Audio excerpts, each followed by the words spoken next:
Bienvenue dans cette nouvelle édition du Morning News. Voici les titres de l'actualité. À Madagascar, J-2 avant l'élection présidentielle, la campagne électorale s'achève ce 6 novembre. Dernière chance pour les candidats de convaincre leurs électeurs et pour le président sortant de défendre son bilan. La croissance économique des pays dans la zone CEMAC reste stable à 1,7%, une hausse par rapport à 2017, liée notamment à la hausse des cours du pétrole et à la mise en œuvre de réformes économiques. Et puis, en Côte d'Ivoire, le Festival international de théâtre d'Abidjan a réuni jusqu'au 3 novembre des acteurs culturels du continent. Leur œuvre artistique aborde le développement durable. À Madagascar, la campagne électorale prend fin ce 6 novembre. Les candidats n'ont plus que quelques heures pour convaincre les électeurs. Le président sortant, Radzaonarimapian, candidat à sa propre succession, croit en ses chances de remporter le scrutin et défend son bilan économique. Ange Noméniou. Les électeurs malgaches se rendront aux urnes les 7 novembre et 19 décembre 2018 pour les 2 tours de l'élection présidentielle. Le président sortant, Radzaonarimapian, est candidat à sa propre succession. Il motive sa candidature par la poursuite des progrès qu'il a engagés depuis 5 ans. Il estime avoir sorti plus de 2 millions de malgaches de la pauvreté grâce aux effets d'entraînement sur la consommation. J'ai beau accélérer les réformes, accélérer les réalisations, multiplier les projets d'avenir, je veux toujours faire encore plus. Je suis moi aussi impatient de pouvoir passer au prochain chapitre de la construction du Madagascar de demain. Au pouvoir depuis décembre 2013, le président malgache estime qu'il faudra bien plus qu'un mandat pour réaliser ses objectifs de développement dans un pays constamment confronté à des mouvements politiques. Mais une bonne partie de la population semble impatiente. Son gouvernement a eu du mal à surmonter plusieurs écueils et à relancer l'économie nationale. À son compte plusieurs grandes infrastructures comme la rénovation d'aéroports, de gares routières, l'installation d'énergie solaire, mais jusque-là, ça ne porte pas ses fruits et c'est loin de satisfaire la population. La sécurité n'est vraiment pas assurée, le taux de change, la valeur de la monnaie a baissé, l'État même est en train de se déconsolider. 36 candidats ont été retenus pour le scrutin présidentiel à Madagascar. 22 d'entre eux ont déjà mis en doute la transparence et la crédibilité du processus, remettant notamment en cause la liste électorale. Parmi eux, Sarah Rabiarissou, qui a d'ailleurs décidé d'arrêter sa campagne électorale pour soutenir l'ancien président de la transition, Andry Rajoelina. Dans l'actualité également, le Sénégal accueille du 5 au 6 novembre le 5e forum de Dakar sur la paix et la sécurité en Afrique. Le thème sera le développement durable du Sahel. Notons que les 4 premières éditions ont rassemblé plus de 500 participants venus du monde entier. Des discussions dont l'objectif est de mettre en lumière les problématiques telles que le terrorisme et l'extrémisme violent. La 5e édition devrait évoquer les grands enjeux sécuritaires africains. Au Togo, la coalition Front citoyen Togo debout a défilé dans les rues de Lomé ce 3 novembre. Les manifestants ont réclamé la libération de tous les prisonniers politiques, mais également des réformes avant les prochaines élections dans le pays. Reportage de notre correspondante Emefa Kofi. Le Front citoyen Togo debout dit non à un processus électoral sans réforme au Togo et demande la libération sans condition de tous les détenus politiques. C'est au travers d'une marche pacifique à Lomé le 3 novembre. Le Front citoyen Togo debout regroupe en son sein 19 organisations de la société civile et des syndicats. Nous n'avons pas besoin d'auditeurs pour savoir qu'il y a eu des mineurs qui ont été enrôlés. Nous n'avons pas besoin d'auditeurs pour savoir qu'il y a des gens qui se sont fait enrôler plusieurs fois. Nous n'avons pas besoin d'auditeurs pour savoir qu'il y a une majorité de la population qui n'a pas été prise en compte dans le recensement. En dehors du fait qu'on demande, exige la libération immédiate et sans condition des détenus politiques, nous demandons purement simplement que ce processus électoral soit arrêté.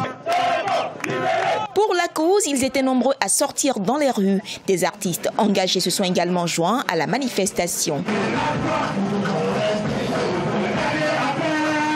Le processus peut s'avancer, mais c'est nous la population qui allons décider. Et nous, au Front citoyen Togo debout, nous disions pas de 5e élection sans réforme au Togo.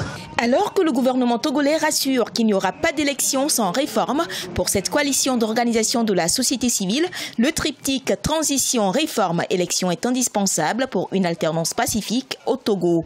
Le Front citoyen Togo debout annonce des manifestations dans les autres villes du pays les jours à venir.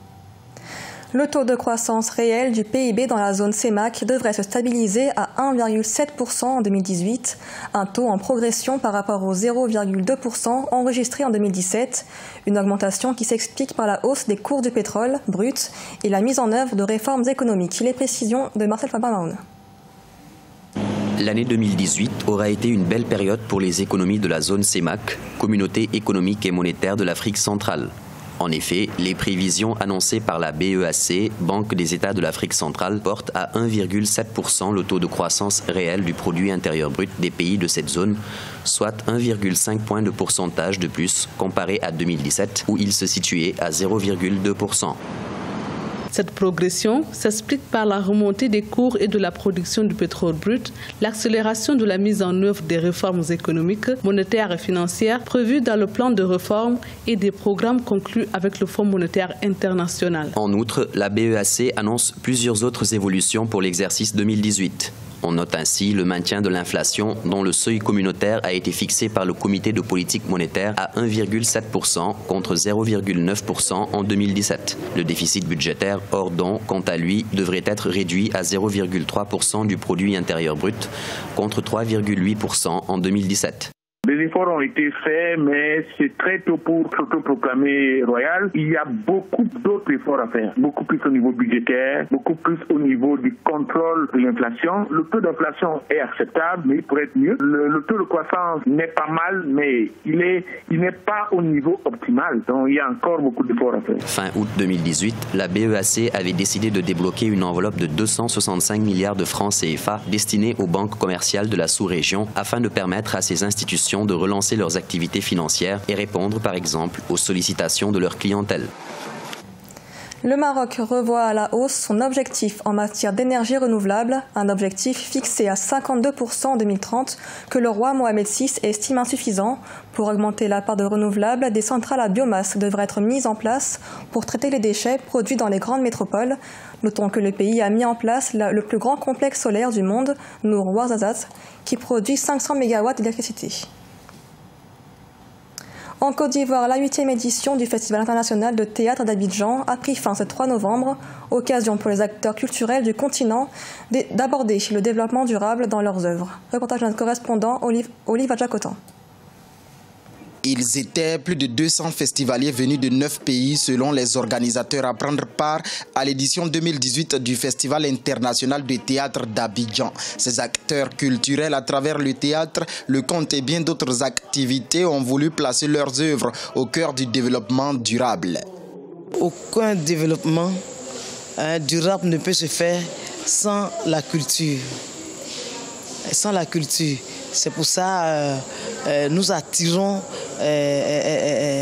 l'attention de nos dirigeants. Et je pense qu'on fait notre part avec le théâtre, avec le message que nous passons, avec les consciences que nous éveillons. La pièce théâtrale Hueduto, ou littéralement mangeur de maison, mise en scène par Hermas Bakidi du Bénin, a été suivie par de nombreux spectateurs. Ce sont les abus de pouvoir, la mauvaise gestion, la recherche du gain facile et bien d'autres tares de la société qui y sont dénoncés par l'auteur. On corrige les mœurs en rien. Tu vois, le théâtre a toujours un impact sur le public parce que c'est un message direct.